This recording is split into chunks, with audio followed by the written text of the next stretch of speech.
Hello hi నమస్తే వెంకి. భూపాలపల్లి జిల్లాలో మొత్తం ఇందిరమ్మ ఇల్లు ఎన్ని మంజూరు అయినాయి అనేది నిన్న వీడియోలో తెలుసుకోవడం జరిగింది. అదేవిధంగా మండలాల వైజ్ గా ఎన్ని రిలీజ్ అయినాయి అనేది మనం ఈ వీడియో ద్వారా మనం తెలుసుకుందాం. మొత్తం భూపాలపల్లి జిల్లాలో 3,512 ఇళ్లు మంజూరు అయితే మండలాల వైజ్ గా భూపాలపల్లి మండలంలో 491 ఇళ్లు, మున్సిపాలిటీ పరిధిలో 94 ఇళ్లు, మొత్తం భూపాలపల్లి మండలంలో 585 ఇళ్లు మంజూరు కావడం జరిగింది.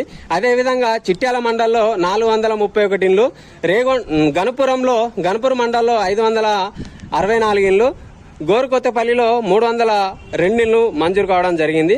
మొగుళ్లపల్లి మండలంలో 363 ఇళ్లు మంజూరు కావడం జరిగింది. రేగొండ మండలంలో 436 ఇళ్లు మంజూరు కావడం జరిగింది. అదేవిధంగా టేక్మట్ల మండలంలో 398 ఇళ్లు మంజూరు అయితే మంతి నియోజకవర్గం వచ్చేసరికి కాటార మండలంలో 31 ఇళ్లు, మహదేపూర్ మండలంలో 55 ఇళ్లు, మల్హార్ మండలంలో 106 ఇళ్లు, మహదేపూర్ మండలంలో 87 ఇళ్లు, పలిమెల మండలంలో 154 ఇళ్లు మంజూరు కావడం జరిగింది. సో ఈ మంతి నియోజకవర్గం వచ్చేసరికి చాలా తక్కువ 150 పై చిలుకు ఎక్కడ అమలు కాలేదు.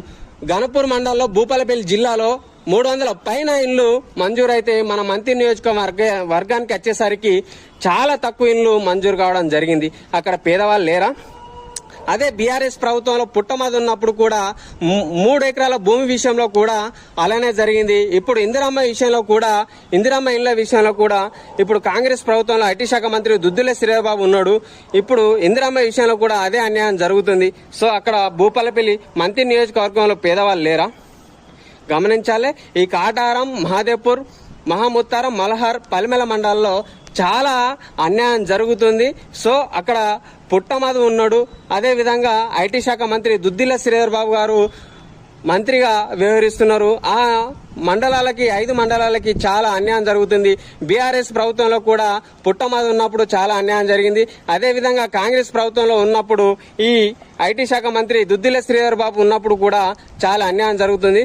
సో అక్కడ చాలా అణగారిన పేద వర్గాలు ఉన్నాయి. అక్కడ ఇళ్లకు కట్టుకొని స్థితిలో ఉన్న కూడా చాలా తక్కువ ఇళ్లు మంజూరు చేయడం చాలా దురదృష్టకరం, చాలా బాధాకరం. ఇప్పటికైనా ప్రభుత్వం, అక్కడ ఉండే ప్రజలు కూడా మీకు ఎవరు సేవ చేసే నాయకుడు ఉన్నారో అని గుర్తించి కొత్త నాయకులను ఎన్నుకోవాలి. అదే ఈ పుట్టమధు కాకుండా, దుద్దిల శ్రీధర్ బాబు కాకుండా కొత్త నాయకులను ఎన్నుకున్నప్పుడే అక్కడ ఉండే ప్రజలకు న్యాయం జరుగుతుందని తెలియజేసుకుంటూ మీ వెంకి థ్యాంక్ యూ. నా ఛానల్ లైక్ చేయండి, షేర్ చేయండి, సబ్స్క్రైబ్ కొట్టండి.